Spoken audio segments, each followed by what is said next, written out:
are watching खबर face to face. दर्शकों, स्वागत है आपका खबर फेस टू फेस में। मैं ज़ीशान आज़मी। आज की ताज़ा खबर देखने से पहले हमारे चैनल को सब्सक्राइब कीजिए और बेल आइकन दबाना ना भूलें ताकि आपको डेली अपडेट तुरंत मिल सके। आइए देखते हैं आज की ताज़ा खबर। देखिए, आई लव मोहम्मद सल्लल्लाहु अलैहि वसल्लम जो है ना, वो तो पूरे मोहम्मद सल्लल्लाहु अलैहि वसल्लम सिर्फ मुसलमानों के लिए मोहब्बत का एक वो नहीं है, वो तो पूरी दुनिया के लिए, पूरे इंसानियत के लिए, गैर मुस्लिम, मुस्लिम, क्रिश्चियन सबके नबी थे। वो रहमतुल्लिल आलमीन थे, सारे आलम के लिए रहमत बन के आए थे। तो उनसे मोहब्बत करने के वो तो सारा हिंदू, हमारे हिंदू भाई, मुस्लिम भाई तो है, हिंदू भाई, क्रिश्चियन भाई, सारे लोग मोहब्बत करते उनके नाम से। तो ये जिसने भी किया है, अगर मोहम्मद सल्लल्लाहु अलैहि वसल्लम के नाम की वजह से किसी ने केस किया तो उसने बहुत गलत किया। उसके लिए हम सारे हिंदुस्तान के, चाहे वो शिया बिरादरी हो, सुन्नी बिरादरी हो और किसी और मसलब के जिनका मैं नाम नहीं ले पा रहा, सारे जो मुसलमानों में आते, वो हम सारे एक है। हमारे साथ गैर मुस्लिम भी हैं, हमारे हिंदू भाई है, हमारे क्रिश्चियन भाई है, हमारे सिख भाई है, सारे लोग एक होके जो है ना, हम मोहम्मद सल्लल्लाहु अलैहि वसल्लम की तालीमात पर अमल करने वाले।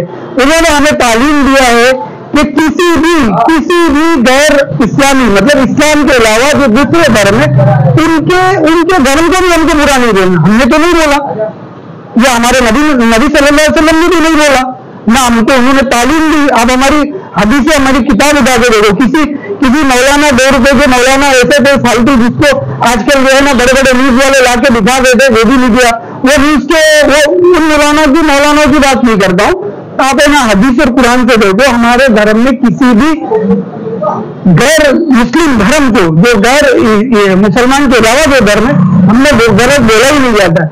तो ये आज तो टारगेट हो गया, कुछ लोग है ना ये मोहम्मद सल्लल्लाहु अलैहि वसल्लम का नाम लेके बस किसी तरह जो है ना उसका ये फेमस हो जाए, इसके लिए बोलते। और अगर ये बोला है, किसी ने ये किया है, चाहे वो किसी ने केस किया है, इसलिए किया, तो हम सारे लोग जो है ना अब इसके साथ में है कि उनके ऊपर जो केस FIR रिटर्न ली जाए, अगर सिर्फ इसके लिए उनके ऊपर केस किया गया है। तो नाम बताया, आप क्या कहना चाहेंगे और आई लव मोहम्मद के बारे? मैं नाम तो मेरी कुछ इतनी बड़ी है नहीं है, बस यही कहना चाहता हूँ, आई लव मोहम्मद। हम मोहम्मद को चाहते हैं और सल्लल्लाहु अलैहि वसल्लम को हम चाहते हैं, और इसमें कोई दो राय नहीं है, कोई दो शक नहीं है। ये जो हो रहा है गलत हो रहा है, बाकी ऊपर वाला बेहतर है। Love Muhammad, I love Muhammad. क्या विचार है?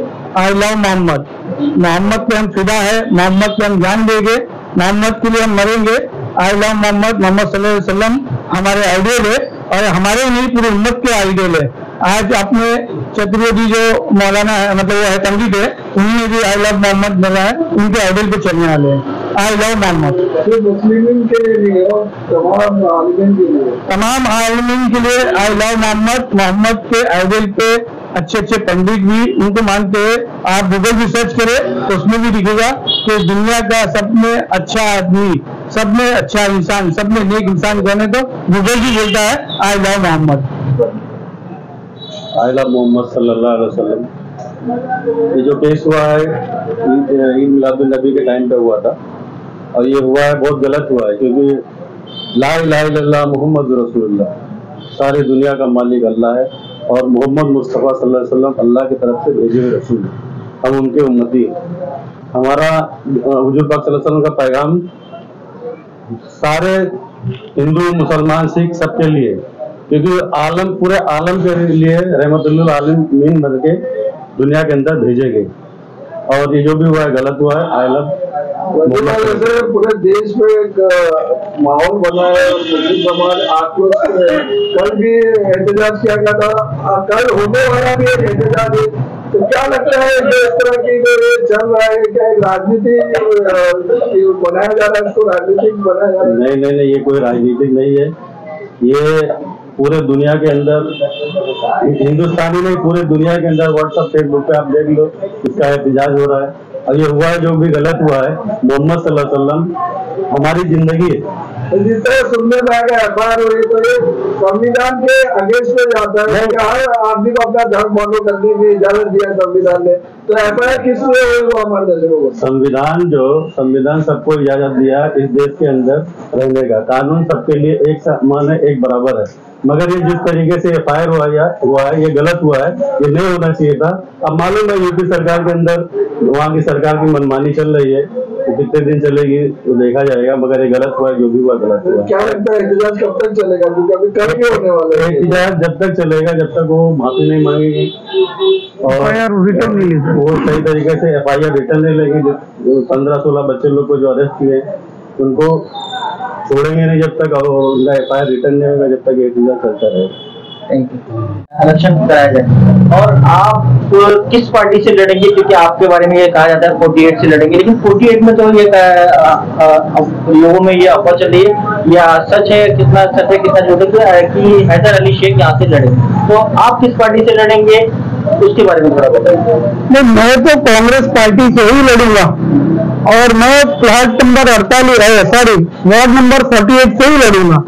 अब असलम भाई की मर्जी है, वो मुझे कहीं और से टिकट दे दे।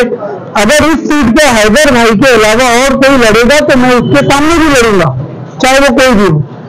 अगर हैदर भाई को असलम भाई यहाँ पे टिकट देते तो वो बात है, तब मैं नहीं लड़ूंगा।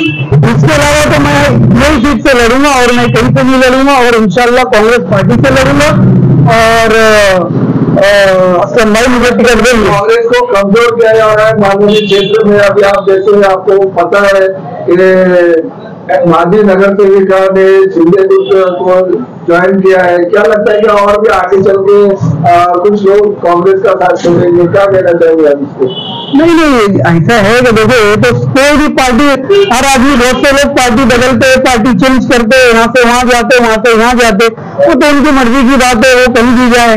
तो जो सलमा आपा हमारी नगर सेवक जो पहले की थी, वो कहीं भी जाए, उससे कुछ फर्क नहीं पड़ता। मैं तो बहरहाल मैं 48 से लड़ूंगा।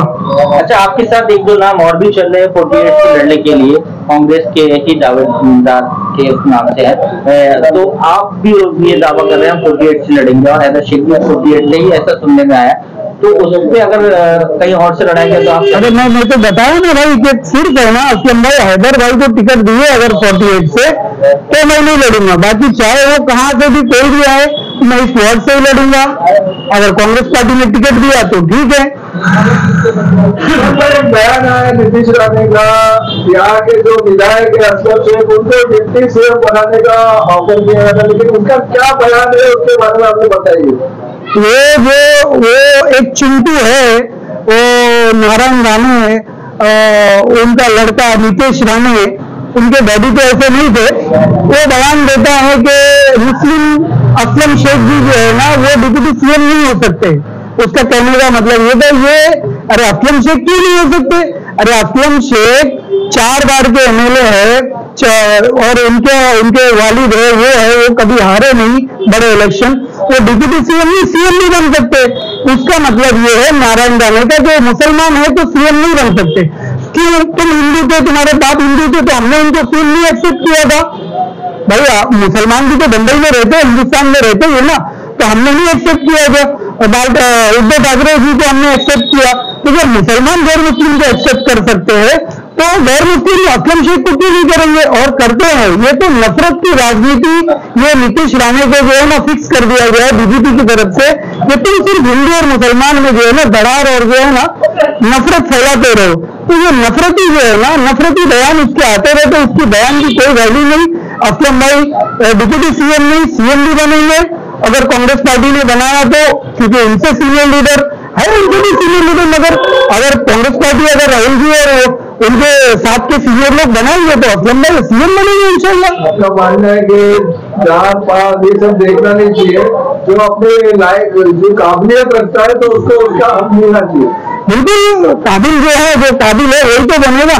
अब वो तो काबिल है ही, वो तो नालायक है, और असलम भाई लायक है, तो लायक ही तो बनेगा ना, चाहे वो सीएम हो चाहे डिप्टी सीएम हो। अब उसको तो सिर्फ बीजेपी का तो ये एजेंडा है कि सिर्फ नफरत बोलने वाले को बढ़ावा दो, तो वो उनका एक नफरत बोलने वाला आदमी है। और मेरी तो फडणवीस साहब से एक रिक्वेस्ट है कि इमीडिएट इसको जो है ना, इसके मंत्री पद से भी इसका इस्तीफा लो, इसको हटाओ, और जो है ना इसके एमएलए पद से भी हटाओ। और ऐसे लोगों को ये लोग टिकट देते क्यों है? क्यों टिकट देते? अरे असलम भाई तो जीत के आ रहे, 40 साल से यहाँ से जीत रहे मलाड से, और मलाड में हिंदू आबादी मुस्लिम आबादी से दुगनी है। तो मुस्लिम ऐसा नहीं है कि सिर्फ असलम भाई को मुस्लिम ही वोट देते, भाई मुसलमान अगर है ना 35,000 है तो 70,000 असलम भाई को 1 लाख वोट मिले, तो बाकी 70,000 वोट किसने दिया भाई? बाकी 70,000 तो गैर मुस्लिम लोगों ने, हिंदू भाइयों ने दिया, क्रिश्चियन भाइयों ने दिया, सिख भाइयों ने दिया ना। तो इसका मतलब ये कि असलम भाई को मुसलमान से ज्यादा तो हिंदू भाइयों को वोट मिलते, तो हिंदुओं को तकलीफ नहीं है, ये तकलीफ नीतीश राणे को है, और ये तकलीफ जो है ना बीजेपी के चंद, बीजेपी में भी सारे लोग चंद नेताओं को है। और असलम भाई बनेंगे सीएम, वापस जीतेगी, फिर सीएम बनेंगे, डिप्यूटी सीएम, मिनिस्टर, जो भी पार्टी बनाएंगे बनेंगे।